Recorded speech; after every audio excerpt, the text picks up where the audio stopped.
Oi gente, tudo bem? Eu sou Helene Ciprim e vamos continuar a leitura do livro Caibalion. Estamos no capítulo 14, o gênero mental. Os estudantes de psicologia, que seguiram um modo moderno de pensar a respeito dos fenômenos mentais, ficaram surpreendidos pela persistência da dupla ideia mental que se tem manifestado tão fortemente durante os 10 anos passados do último meio século, e que deu origem a um grande número de teorias plausíveis a respeito da natureza e constituição destas duas mentes. Recentemente, Thomson J. Hudson atingiu grande popularidade em 1893, avançando a sua bem conhecida teoria das mentes objetiva e subjetiva, que ele afirmou existir em cada indivíduo. Outros escritores atraíram também a atenção pelas teorias sobre as mentes consciente e subconsciente, mentes voluntária e involuntária, mente ativa e mente passiva, etc, etc. A teoria dos diversos escritores diferem entre si, mas permanece o princípio oculto da dualidade da mente. O estudante de filosofia hermética tem provocação de riso quando lê e ouve qualquer coisa dessas novas teorias a respeito da dualidade da mente. Cada escola aderindo tenazmente à sua própria teoria favorita e clamando ter descoberto a verdade. O estudante volta para trás, às páginas da história oculta, e nos primeiros elementos dos preceitos ocultos encontra referências à antiga doutrina hermética do princípio de gênero no plano mental, a manifestação do gênero mental. E, examinando mais, ele conclui que a antiga filosofia tinha conhecimento dos fenômenos da mente dual e deu conta disso pela teoria do gênero mental. Essa ideia de gênero mental pode ser explicada em poucas palavras aos estudantes que estão familiarizados com as modernas teorias há pouco aludidas. O princípio masculino da mente corresponde à mente objetiva, meio consciente, mente voluntária, mente ativa, etc. E o princípio feminino da mente corresponde à chamada mente subjetiva, mente subconsciente, mente involuntária, mente passiva, etc. Certamente que os preceitos herméticos não concordam com as diversas teorias modernas sobre a natureza das duas mentes, das fases da mente, nem admitem muitos fatos considerados como sendo respectivamente dos dois aspectos, porque muitas teorias e afirmações são alambicadas e incapazes de resistir ao toque da experiência e da demonstração. Apontamos as fases de concordância simplesmente para o fim de ajudar o estudante a assimilar os seus conhecimentos já adquiridos com os preceitos da filosofia hermética. Os estudantes de Hudson encontrarão no princípio do seu segundo capítulo de A Lei dos Pensamentos Psíquicos a proposição que a mística algarávia dos filósofos herméticos desenvolve a mesma ideia, isto é, a dualidade da mente. Se o Dr. Hudson empregasse o tempo em decifrar um pouco da mística algarávia da filosofia hermética, ele teria obtido grande esclarecimento sobre a função da mente dual. Porém, naquele tempo, as suas obras mais interessantes ainda não tinham sido escritas. Vamos agora considerar os preceitos herméticos sobre o gênero mental. Os instrutores herméticos dão as suas instruções a respeito deste assunto, fazendo seus estudantes examinarem a relação da sua consciência a respeito do seu ego. Os estudantes aprendem a pôr a sua atenção no ego que habita em cada um de nós. Cada estudante aprende a ver que sua consciência lhe dá uma primeira relação da existência do seu ego. A relação é eu sou. A princípio, isso parece ser a última palavra da consciência, mas um exame um pouco mais profundo descobre que este eu sou pode ser separado ou dividido em duas partes distintas, dois aspectos, os quais, apesar de agirem em uníssono e em conjunto, podem ser separados na consciência. Apesar de, a princípio, parecer existir um só ego, um exame muito cuidadoso e mais profundo mostra que existe um ego e um eu.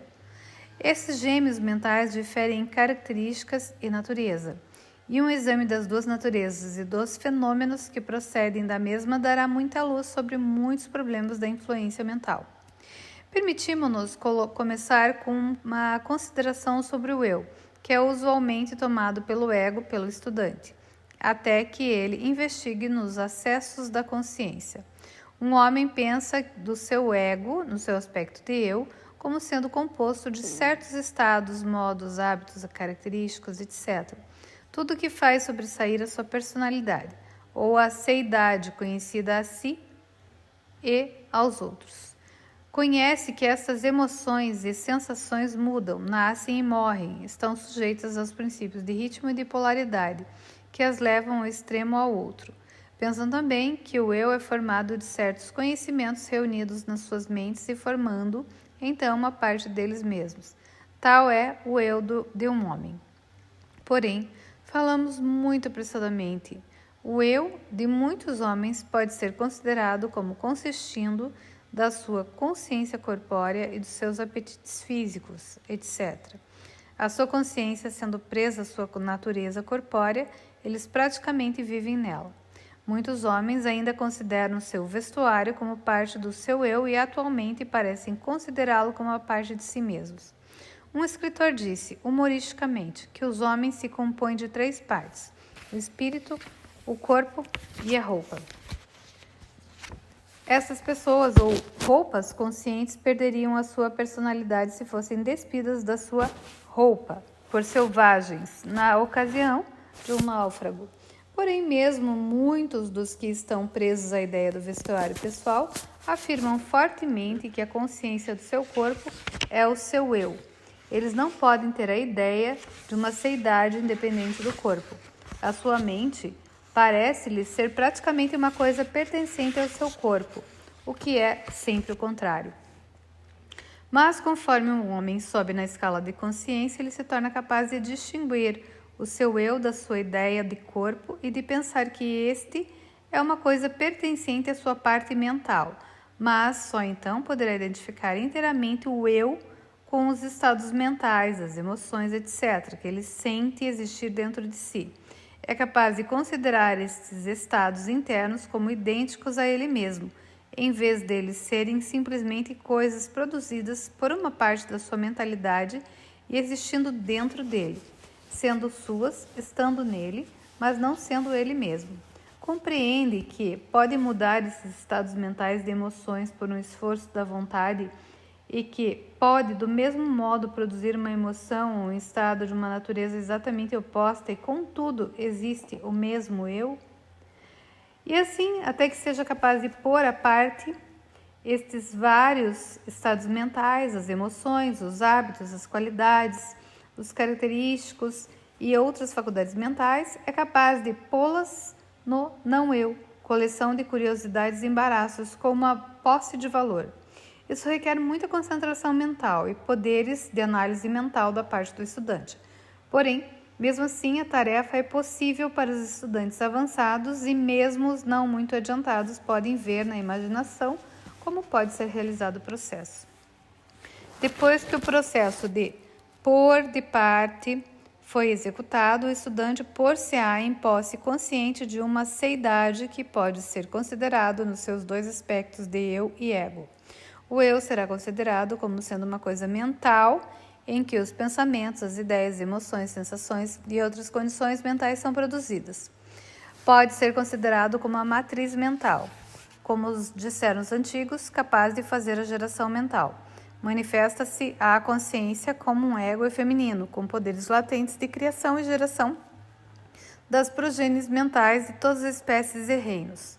Sente-se que as suas forças de energia criativa são enormes, contudo, parece ser consciente que ele recebe muitas formas de energia do seu ego companheiro, ou do outro ego, quando é capaz de dar existência às criações mentais. Essa consciência traz consigo a realização de uma enorme capacidade para a operação mental e a habilidade criativa. Porém, o estudante descobre logo que isso não é tudo o que percebe dentro de sua consciência interior. Percebe que existe uma coisa mental que é capaz de querer que o ego feminino acione na direção de certa linha criativa e que também é capaz de sustentar e provar a criação mental. Esta parte deles mesmos dizem ser chamada ego. É capaz de ficar na sua consciência à vontade, não tem uma consciência de habilitações para gerar e criar ativamente, no sentido do processo que acompanha as operações mentais, mas sim no sentido e consciência de uma facilidade para projetar uma energia do ego masculino ao ego feminino, um processo de desejo que a criação mental comece e continue. Compreende também que o ego masculino é capaz de sustentar e abrigar as operações da criação mental do ego feminino. Na mente de cada pessoa existem esses dois aspectos. O eu representa o princípio masculino de gênero e o ego representa o feminino.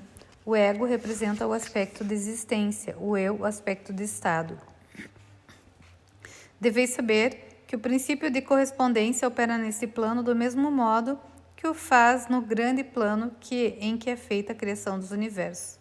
Ambos são semelhantes, porém muito diferentes em grau. O que está em cima é como o que está embaixo, e o que está embaixo é como o que está em cima. Esses aspectos da mente, os princípios masculino e feminino, o ego e o eu, considerados em relação com os conhecimentos dos fenômenos mentais ou físicos, dão a chave mestra dessas poucas conhecidas regiões da operação e manifestação mental. O princípio do gênero mental manifesta a verdade que se oculta debaixo do campo total dos fenômenos de influência mental, etc. A tendência do princípio feminino é sempre em receber impressões, ao passo que a tendência do princípio masculino é sempre em dá-las ou exprimi-las. O princípio feminino tem um campo de operação mais variado que o princípio masculino. O princípio feminino dirige a obra da geração de novos pensamentos, conceitos, ideias, incluindo a obra da imaginação. O princípio masculino contenta-se com a obra da vontade, nas suas várias fases. E assim, sem o auxílio ativo da vontade do princípio masculino, o princípio feminino pode contentar-se com a geração de imagens mentais que são o resultado de impressões recebidas de fora, em vez de produzir criações mentais originais. As pessoas que prestam uma contínua atenção a um assunto empregam ativamente ambos os princípios mentais, feminino na obra da ativa geração mental e a vontade masculina na estimulação e fortificação da porção criativa da mente. A maioria das pessoas empregam realmente o princípio masculino, mas pouco, e contentam-se com viver de acordo com os pensamentos e as ideias insinuadas no eu pelo ego das outras mentes. Porém, o nosso propósito não é demorarmos-nos na consideração dessa fase do assunto, que pode ser estudada muito num bom livro de psicologia, com a chave que nós nos demos sobre o gênero mental. O estudante dos fenômenos psíquicos está ciente dos admiráveis fenômenos classificados sob o título de telepatia, transmissão de pensamento, influência mental, sugestão, hipnotismo, etc. Muitos procuram, para uma explicação dessas várias fases de fenômenos, as teorias dos diversos instrutores da mente dupla. Em certa medida estão certos, porque há claramente uma manifestação de duas fases distintas da atividade mental. Porém, se esses estudantes considerarem estas mentes duplas à luz dos preceitos herméticos a respeito das vibrações e do gênero mental, compreenderão que têm na mão a chave com que tanto esforço procuravam. E a gente vai parar por aqui, continuamos nas cenas dos próximos capítulos, ainda no mesmo capítulo.